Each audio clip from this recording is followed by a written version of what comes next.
Couple of shows coming up. First of all, tomorrow night on the Bigfoot Quest, there'll be no MNBRT radio tonight. Abe's taking a week off, but he'll be back next week with Alan Berry of Sierra Sounds fame.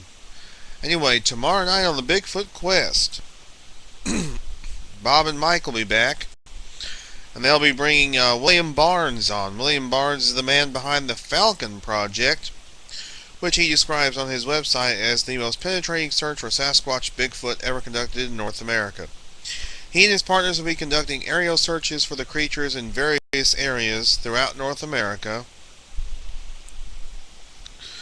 using thermal cameras that are the newest in today's technology and are the same as the ones being used by the military. So apparently, this is the fellow who's using a blimp to attempt to perhaps get images of a Sasquatch, and that'll begin at 9 Eastern, 8 Central tomorrow night. www.blogtalkradio.com/Bigfoot_quest. And then on Wednesday night, it'll be HBM's Cryptid-Corner, 8 Eastern, 7 Central, www.blogtalkradio.com/HBM's-Crypto-Corner, where I'll be concluding Authors Month by bringing on the author of The Locals and the author of the upcoming book Shady Neighbors, Tom Powell. That will be this Wednesday night at, again, 8 Eastern, 7 Central. And then let's see, Night Callers and Squash Detective Radio. There was no Squash Detective Radio on last night, so I'm not sure what's going to be on Squash Detective Radio. Sometimes I don't know if even Steve is sure what he's going to have on the show until the day the show airs. As far as Night Callers goes,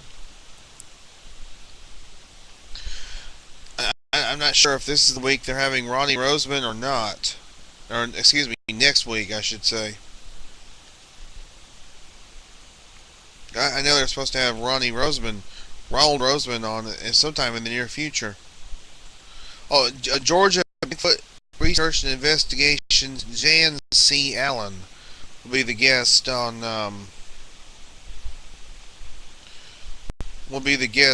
the show next Sunday on Night Callers. And then September 5th will be Raoul Roseman, who helped produce the documentary Shawanoki, which I give high marks, by the way. I thought it was a terrific documentary. And then the following week will be YouTube's own Rick Rocket 2010, Tony.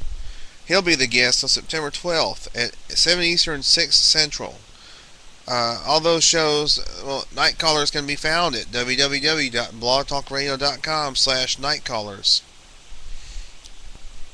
And for all this crypto programming, as always, we do encourage you to please tune in and support great research. Oh, and there's an interesting little note. You may remember a few months ago I reviewed a program that was on the Discovery Channel called Monsters and Mysteries in Alaska, where J. Robert Alley was talking about these trees that were turned upside down, and they even showed them on video. Well, there may be a more plausible explanation for that, according to the newest issue of the Bigfoot Times, the August 2010 issue. This is information from James Bobo Fay. He sent an email to Daniel Perez and said he learned some interesting tidbits. Met the brother of the guy who did that, the upside down trees. They were working on a show there, and he was bored waiting for another truck to take a load, so he took his bucket, heavy hydraulic equipment, and shoved those trees in. And Daniel says, sooner or later, many things which are attributed to Sasquatch may have much more mundane explanations. Take nothing away from the fine work of Robert Alley, as his book is an excellent survey of Alaska Bigfoot reports. So there you go. So that's just more mundane explanation for those trees being turned upside down. It's not necessarily Sasquatch related. So that's one mystery solved. And I think that's important because what we're after is the truth. And I don't recall where Allie ever said a Sasquatch did that, really. So it's just putting pieces of the puzzle together, and we now have an answer for the upside down trees in Alaska. So I thought I'd throw that little tidbit in there for you guys. Anyway, we'll talk at y'all later. Y'all have a good one.